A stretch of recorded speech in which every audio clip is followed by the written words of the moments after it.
TV 15 news కి స్వాగతం. ముందుగా ముఖ్యాంశాలు. 9 ఏళ్ల ట్రూడో పాలనకు తెర.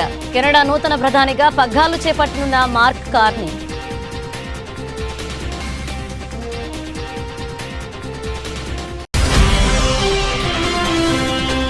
ప్రారంభమైన పార్లమెంట్ మళ్లీ విడత బడ్జెట్ సమావేశాలు. డీలిమిటేషన్, డూప్లికేట్ ఓటర్ ఐడీలు, ప్రతీకార సుంకాలపై కేంద్ర ప్రభుత్వాన్ని నిలదీయడానికి సిద్ధమైన ప్రతిపక్షాలు.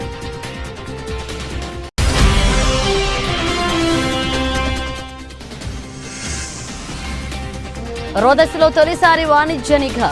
దక్షిణ అమెరికాను చిత్రీకరించిన భారత శాటిలైట్.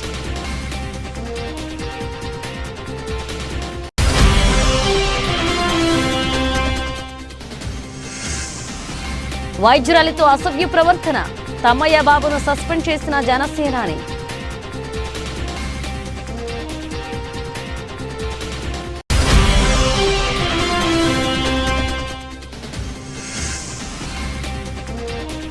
రేపు బీఆర్ఎస్ ఎల్పీ సమావేశం.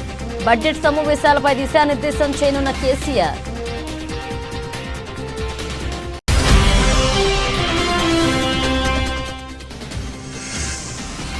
అంతా బాగానే ఉంది. బ్రేకప్ వేళ క్లారిటీ ఇచ్చిన తమన్నా.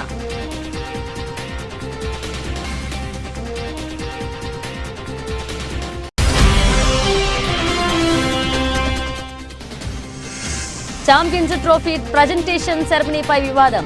విస్మయం వ్యక్తం చేసిన Shoaib Akhtar.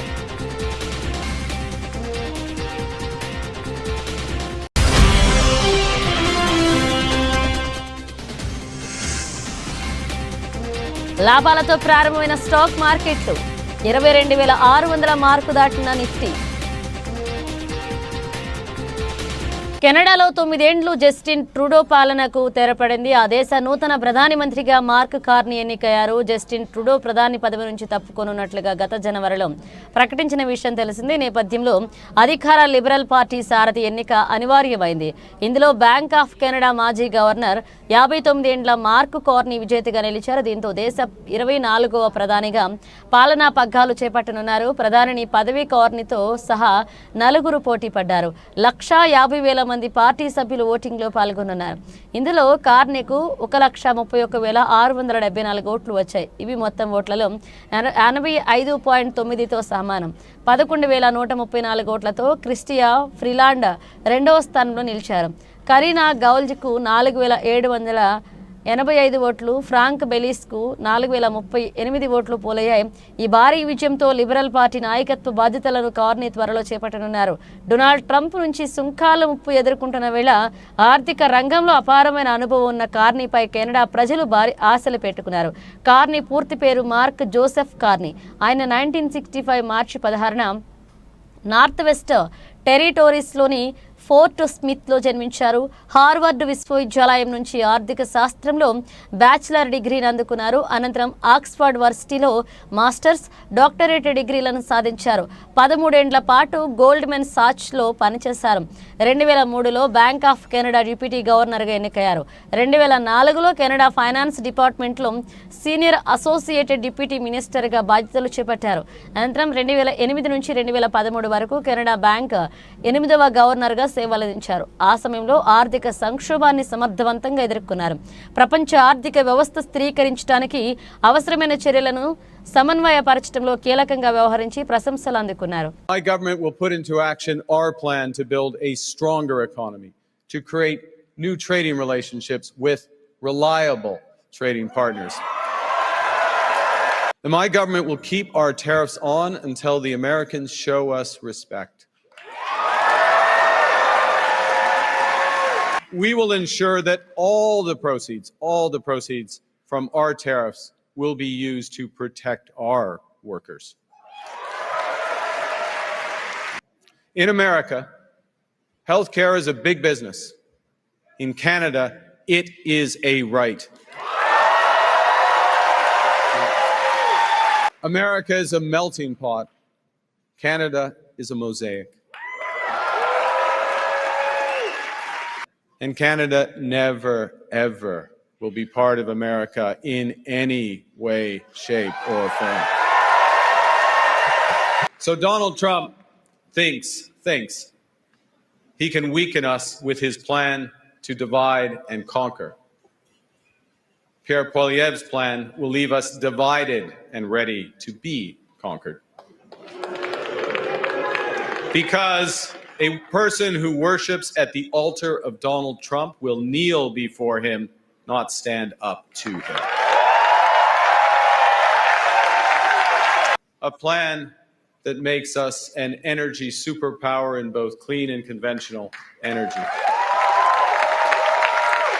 A plan that creates new trade corridors with reliable partners. A plan that creates one Canadian economy, not 13. Because in Canada, we are stronger when we're united. We can give ourselves far, far more than Donald Trump can ever take away. Parliament మలి విడత budget సమావేశాలు సోమవారం నుంచి ప్రారంభం కానున్నాయి. నియోజకవర్గాల పునర్విభజన, ఓటర్ల జాబితాలో ఆక్రమాలు, మణిపూర్లో మళ్లీ ఘర్షణలు చెలరేగడం, ట్రంప్ యంత్రాంగాన్ని ఎదుర్కోవడంలో కేంద్ర ప్రభుత్వం అసమర్థత, వక్ఫ్ సవరణ బిల్లు వంటి కీలక అంశాలపై ప్రతిపక్షాలు కేంద్ర ప్రభుత్వంపై కత్తులు నూరుతున్నాయి. ఈ నేపథ్యంలో రెండవ విడత బడ్జెట్ సమావేశాలు వాడివేడిగా జరిగే అవకాశం ఉంది. మరొక వైపు కేంద్ర బడ్జెట్కు ఆమోదం పొంది ఆ ప్రక్రియను ముగించడం, మణిపూర్ బడ్జెట్కు పార్లమెంట్ ఆమోదం పొందడం, వక్ఫ్ సవరణ బిల్లుకు సభలో ఆమోదం పొందడంపై మోదీ సర్కార్ ప్రధానంగా దృష్టి పెట్టనుంది. నియోజకవర్గాల పునర్విభజన జరిగితే దక్షిణాదికి అన్యాయం జరుగుతుందని ప్రాంతీయ పార్టీలు ఆందోళన చెందుతున్నాయి. దీనిపై చర్చకు పట్టుబట్టాలని డీఎంకే నిర్ణయించింది. మణిపూర్లో రాష్ట్రపతి పాలన పొడిగింపు కోసం కేంద్ర హోంమంత్రి అమిత్ షా పార్లమెంట్లో ఓ తీర్మానాన్ని ప్రవేశపెట్టే అవకాశం ఉంది. అక్కడ స్వేచ్ఛ సంచారానికి అనుమతి ఇచ్చినా ఘర్షణలు కొనసాగుతున్న ఈ నేపథ్యంలో కేంద్రాన్ని నిలదీయడానికి విపక్షాలు సిద్ధమయ్యాయి. మరొక వైపు పెద్ద ఎత్తున డూప్లికేట్ ఓటర్ గుర్తింపు కార్డులు జారీపై ఎన్డీఏ ప్రభుత్వాన్ని ఇరకాటంలో పెడతామని ప్రతిపక్షాలు ప్రకటించాయి. ఈ అంశంపై తృణమూల్ కాంగ్రెస్ తీవ్రస్థాయిలో ఆరోపణలు గుప్పించగా 3 నెలల్లో లోపాలను సరిచేస్తామని ఎన్నికల కమిషన్ ఇప్పటికే ప్రకటించింది. సోమవారం ఈసీతో భేటీ కానున్న టీఎంసీ నాయకులు కాంగ్రెస్, డీఎంకే, శివసేన తదితర ప్రతిపక్ష పార్టీలతో కలిసి పార్లమెంట్లో ఈ అంశంపై చర్చకు పట్టుపట్టే అవకాశం ఉంది. ఇక ప్రతీకార సుంకాలపై అమెరికా అధ్యక్షుడు డొనాల్డ్ ట్రంప్ చేసిన హెచ్చరికలు కూడా పార్లమెంట్ సమావేశాల్లో ప్రకంపనలు సృష్టించే అవకాశం ఉంది. వర్క్ ఆస్తులపై కేంద్రం అజమాయిషీని సవరణ బిల్లు పెంచుతుందని, ఈ బిల్లును సంయుక్తంగా వ్యతిరేకించాలని ఇండియా కూటమి నాయకులు నిర్ణయించినట్లుగా కాంగ్రెస్ సీనియర్ నాయకుడు జైరాం రమేష్ వెల్లడించారు. Development of northeastern region, Donald. Item number 12, Srimati Nirmala Sitharaman.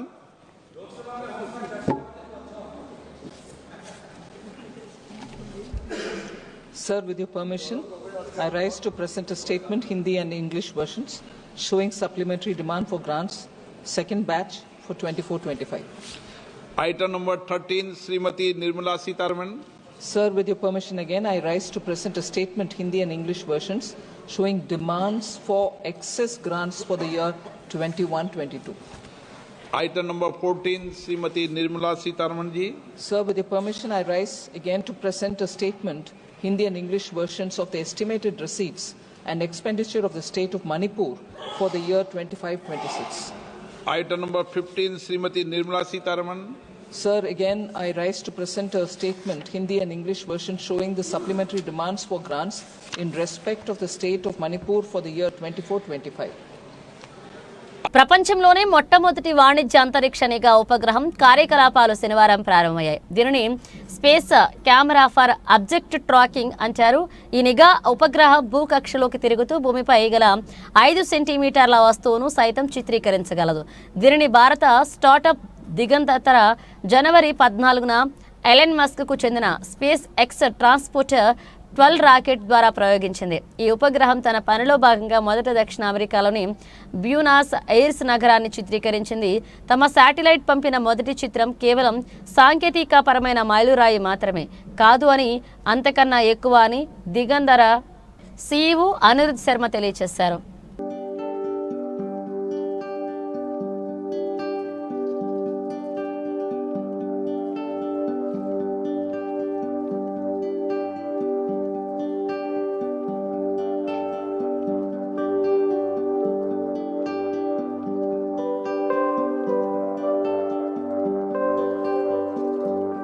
AP Prathipadu నియోజకవర్గ జనసేన పార్టీ ఇన్ఛార్జ్ వరుపుల తమ్మయ్య బాబును పార్టీ అధిష్టానం సస్పెండ్ చేసింది.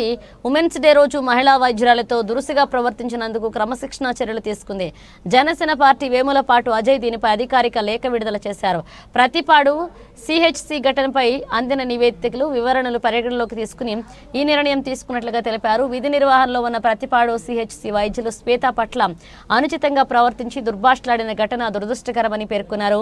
ఉమెన్స్ డే రోజున ప్రతిపాడు జనసేన ఇన్ఛార్జిగా ఉన్న వరుపుల తమ్మయ్య బాబు వీరంగం సృష్టించాడు.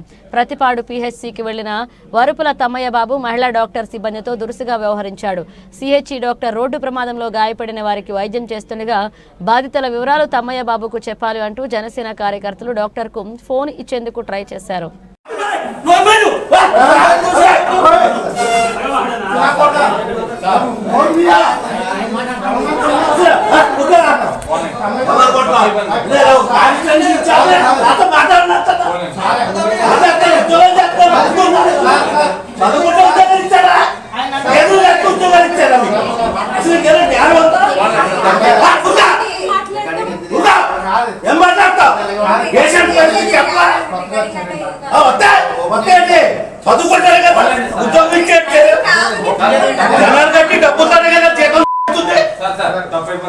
ఎవరైతే మాట్లాడతారు మీతో ఫోన్లో అలా డబ్బగా వచ్చి మాట్లాడేస్తాడా? అలా డబ్బగా వచ్చి మాట్లాడతాడా? ఫోన్ మాట్లాడతా రెస్పాండ్ అవ్వద్దా? వరుపులు తమ్మయ్య బాబు క్లియర్ గా చెప్పాడు కూడా నాడు. ఒళ్ళు దగ్గర పెట్టుకుని ఉద్యోగం చేయండి. ఏమైంది? ఎవరు జాయిన్ చేశారు? ఎవరు జాయిన్ చేశారు? రాష్ట్ర బడ్జెట్ సమావేశాలు ప్రారంభం కానున్న నేపథ్యంలో అనుసరించాల్సిన వ్యూహాలపై బీఆర్ఎస్ సన్నద్ధమవుతుంది. ఈ మేరకు పార్టీ అధినేత కేసీఆర్ ఉభయ సభల సభ్యులకు దిశానిర్దేశం చేయనున్నారు. తెలంగాణ భవన్లో మంగళవారం 1 గంటకు బీఆర్ఎస్ఎల్పీ సమావేశం నిర్వహించనున్నారు. ఈ నెల 12 నుంచి ప్రారంభం కానున్న బడ్జెట్ సమావేశాల్లో ప్రస్తావించాల్సిన అంశాలు, అనుసరించాల్సిన వ్యూహంపై ఎమ్మెల్యేలు, ఎమ్మెల్సీలకు కేసీఆర్ సూచనలు చేయనున్నారు. బుధవారం ఉదయం 11 గంటలకు రాష్ట్ర గవర్నర్ జిష్ణుదేవ్ వర్మ ఉభయ సభలను ఉద్దేశించి ప్రసంగించిన అనంతరం సమావేశాలు ప్రారంభమవుతాయి.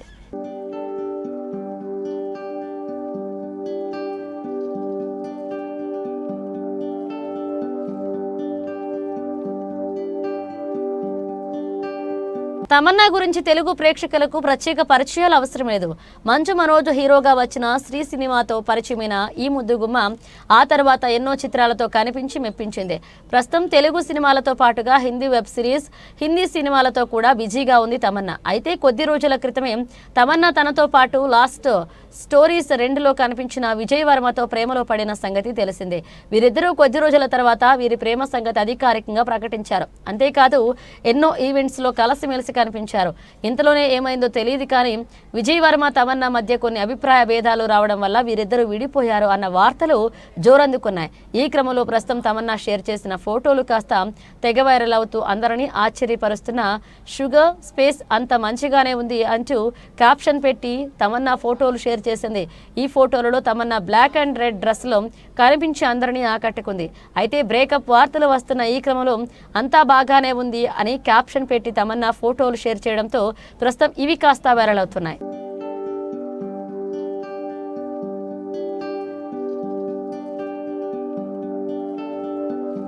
పాకిస్తాన్ క్రికెట్ బోర్డు వ్యవహార శైలిపై తీవ్ర అభ్యంతరాలు వ్యక్తమవుతున్నాయి. ఛాంపియన్స్ ట్రోఫీ టైటిల్ను భారత్ గెలుచుకున్న విషయం తెలిసిందే. అయితే కప్ ప్రజెంటేషన్ సమయంలో వేదికపై ఒక్క పాకిస్తానీ ప్రతినిధి కూడా లేరు.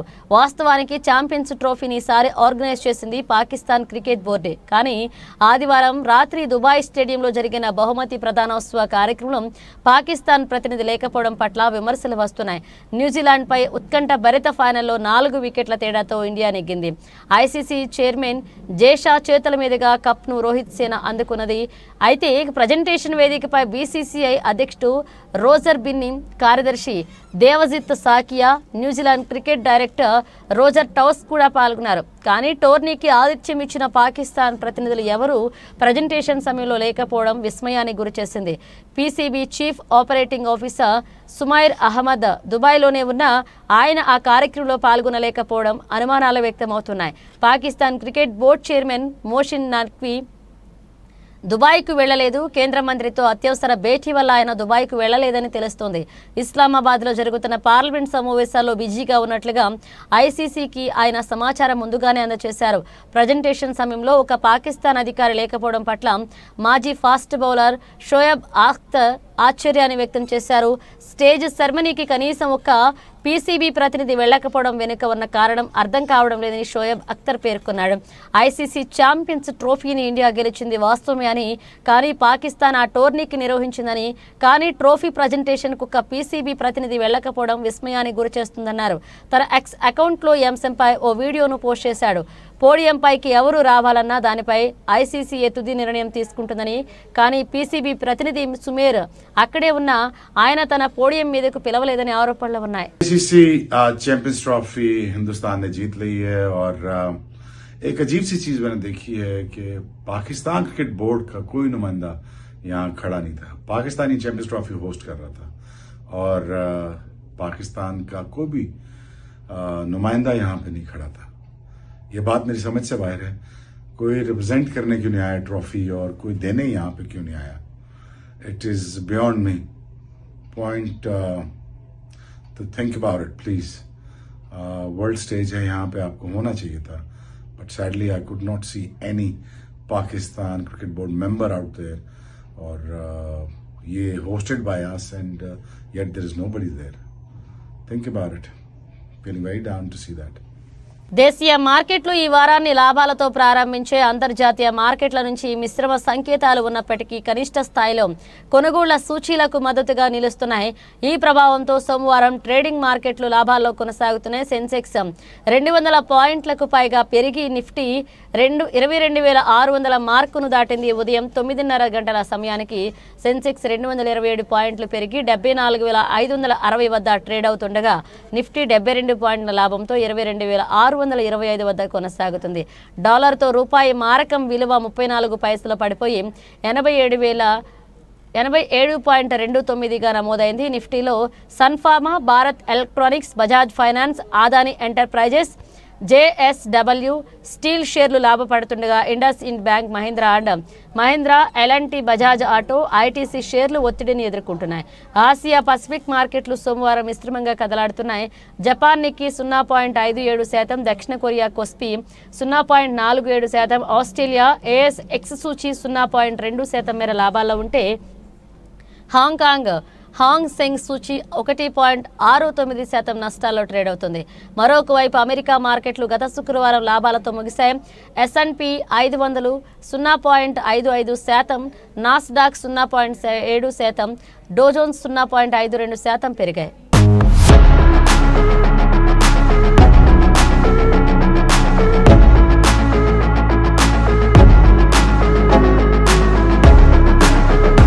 సుమారు 1000 ఎకరాల మేర భద్రాద్రి కొత్తగూడెం జిల్లా పినపాక నియోజకవర్గం బోర్గంపాడు మండలం దోమలవాగు చెరువు ప్రాంతంలో పండిస్తున్న రైతులకు సాగునీటి ఇబ్బందులు ఉన్న నేపథ్యంలో పినపాక ఎమ్మెల్యే పాయం వెంకటేశ్వర్లు నేడు సీతారామ ప్రాజెక్టు కాలువ నుండి టేకుల చెరువు వాగు, దోమల చెరువు ప్రాంతాలకు 75 HP కెపాసిటీ గల మోటార్ల సహాయంతో నీటిని విడుదల చేశారు. ఈ సందర్భంగా ఆయన మాట్లాడుతూ 10 సంవత్సరాల బీఆర్ఎస్ ప్రభుత్వం చేయని పని కాంగ్రెస్ ప్రభుత్వంలో తాను చేయడం చాలా సంతోషంగా ఉందని, 10వ తేదీ చరిత్రలో నిలిచిపోతుందని, తన పూర్వజన్మ సుకృతంగా భావిస్తున్నట్లుగా ఎమ్మెల్యే పాయం వెంకటేశ్వర్లు పేర్కొన్నారు. రైతులకు ఈ నియోజకవర్గాల్లో ఏ ప్రాంతాల్లో అవసరం ఉందో ఆయా ప్రాంతాల్లో సీతారామ ప్రాజెక్టు నీళ్లు అందజేయడానికి తన వంతు కృషి చేస్తానని హామీ ఇచ్చారు.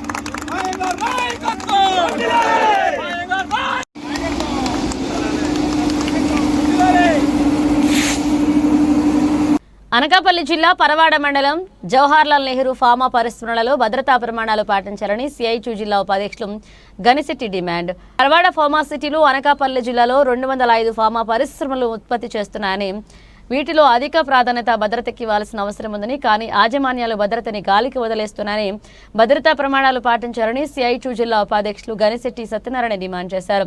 సోమవారం సిఐటియు ఆధ్వర్యంలో ఫార్మాసిటీలో 54వ జాతీయ భద్రతా వారోత్సవాల్లో భాగంగా ర్యాలీ నిర్వహించారు. ఇప్పటికైనా రాష్ట్ర ప్రభుత్వం అన్ని ఫార్మా పరిశ్రమల్లో భద్రతా ఆడిట్ నిర్వహించాలని గనిశెట్టి డిమాండ్ చేశారు.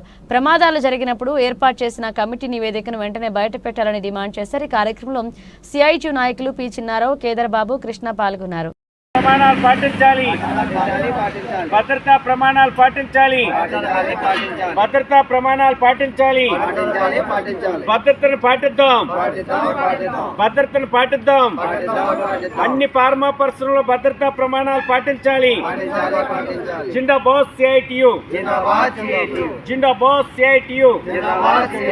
భద్రతా ప్రమాణాలు పాటించాలి, భద్రతా ప్రమాణాలు పాటించాలి. భద్రతకి అధిక ప్రాధాన్యత ఇద్దాం, భద్రతకి అధిక ప్రాధాన్యత ఇద్దాం. జిందాబాద్ సిఐటియు. భద్రతా ప్రమాణాలు పాటిద్దాం, భద్రతా ప్రమాణాలు పాటించాలి. అన్ని పరిశ్రమల్లో భద్రతా పరికరాలు ఇవ్వాలి. అనకాపల్లి జిల్లాలో ఫార్మా పరిశ్రమలు 205 ఫార్మా పరిశ్రమలు చాలా ప్రమాదకరమైనటువంటి రసాయనాలు కలిగినటువంటి ఫార్మా పరిశ్రమలుగా ఉన్నాయి. ఈ ఫార్మా పరిశ్రమలు ఎప్పటికప్పుడే ప్రమాదాలు జరిగేటువంటి అవకాశాలు ఉన్నాయనేటువంటిది గుర్తించారు. అయితే ఈ ఫార్మా పరిశ్రమల్లో ఇప్పుడు 54వ జాతీయ భద్రతా వారోత్సవాలు నిర్వహిస్తూ ఉన్నారు. ఈ సందర్భంగా మేము ఈ రాష్ట్ర ప్రభుత్వాన్ని డిమాండ్ చేస్తూ ఉన్నాం. ఈ 205 ఫార్మా పరిశ్రమల్లోనే ఆడిట్ నిర్వహించండి, భద్రతా ఆడిట్ నిర్వహించండి. కార్మికుల యొక్క భద్రతా, రక్షణ, సంక్షేమం కోసం అధిక ప్రాధాన్యత ఇవ్వండి. ఆ రకంగా చర్యలు చేపట్టకపోవడం వల్ల భద్రతా ప్రమాణాలని, భద్రతని యాజమాన్యాలు గాలికి వదిలేయడం వల్ల వీటిని పర్యవేక్షించవలసినటువంటి ప్రభుత్వ అధికారి యంత్రాంగం ప్రభుత్వం నిమ్మక నీరెత్తినట్లు వ్యవహరించడం వలన ఈ కూటమి ప్రభుత్వం వచ్చిన తర్వాత 25 మంది మృతి చెందారు, 58 మంది వరకు గాయాలకు గురి అయినటువంటి పరిస్థితి. ఇప్పుడే నిన్నే మంత్రి చెప్తా ఉన్నాడు, మాట్లాడుతూ కార్మిక శాఖ మంత్రి వాసంశెట్టి సుభాష్, కేవలం 5 మంది మాత్రమే ఈ కూటమి ప్రభుత్వం వచ్చిన తర్వాత చనిపోయినట్లుగా చెప్తా ఉన్నారు, మరణించినట్లుగా. కానీ మేము ఈ రాష్ట్ర ప్రభుత్వాన్ని చెప్తా ఉన్నాం, ఎసెన్షియా ఫార్మాలో 17 మంది, ఠాగూర్ ల్యాబొరేటరీస్లో కార్మికులు, అలాగే సినర్జీల్లో 4, ఈ రకంగా అనేక మంది కార్మికులు ఇప్పటి వరకు చనిపోయినటువంటి పరిస్థితి. 25 మంది మృతి చెందారు, 58 మంది పైచీలికగానే గాయాలకు గురైనటువంటి పరిస్థితి. అందుకని భద్రతకి అధిక ప్రాధాన్యత ఇవ్వండి, భద్రతా ప్రమాణాలు పాటించండి. ఆ రకమైనటువంటి చర్యలు చేపట్టడం కోసం రాష్ట్ర ప్రభుత్వం చర్యలు చేపట్టాలని ఈరోజు ర్యాలీ అనేటువంటి మేము భద్రతా వారోత్సవాల్లో భాగంగా ఈరోజు ర్యాలీ నిర్వహించాం. అధిక ప్రాధాన్యత భద్రతకి ఇవ్వాలని, భద్రతా ప్రమాణాల యాజమాన్యాలు పాటించాలని, భద్రతా ఆడిట్ అన్ని ఫార్మా పరిశ్రమలో నిర్వహించాలని సిఐటియు అనకాపల్లి జిల్లా కమిటీ డిమాండ్ చేస్తాం. బులెటిన్ ముగించే ముందు హెడ్లైన్స్ మరోసారి. 9 ఏళ్ల ట్రూడో పాలనకు తెర. కెనడా నూతన ప్రధానిగా పగ్గాలు చేపట్టనున్న మార్క్ కార్నీ.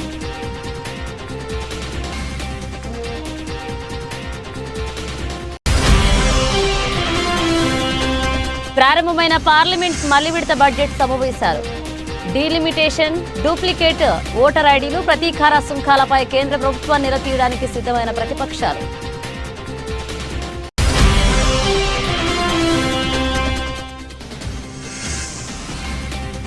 రోదస్లో తొలిసారి వాణిజ్య నిఘా. దక్షిణ అమెరికాను చిత్రీకరించిన భారత శాటిలైట్.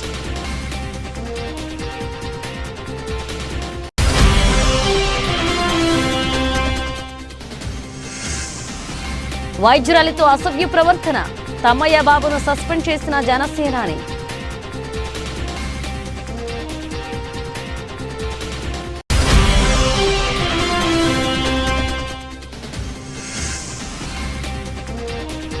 రేపు బీఆర్ఎస్ ఎల్పీ సమావేశం.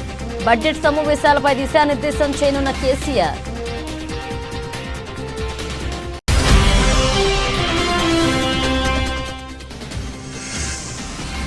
అంతా బాగానే ఉంది, బ్రేకప్ వేళ క్లారిటీ ఇచ్చిన తమన్నా.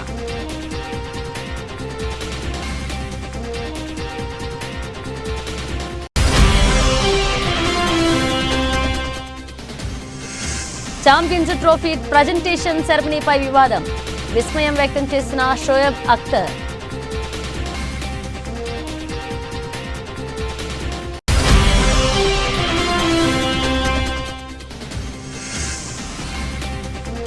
లాభాలతో ప్రారంభమైన స్టాక్ మార్కెట్లు 22,600 మార్కు దాటిన నిఫ్టీ. ఇవి బులెటిన్ అప్డేట్స్. మరణ అప్డేట్స్తో మళ్ళీ కలుద్దాం.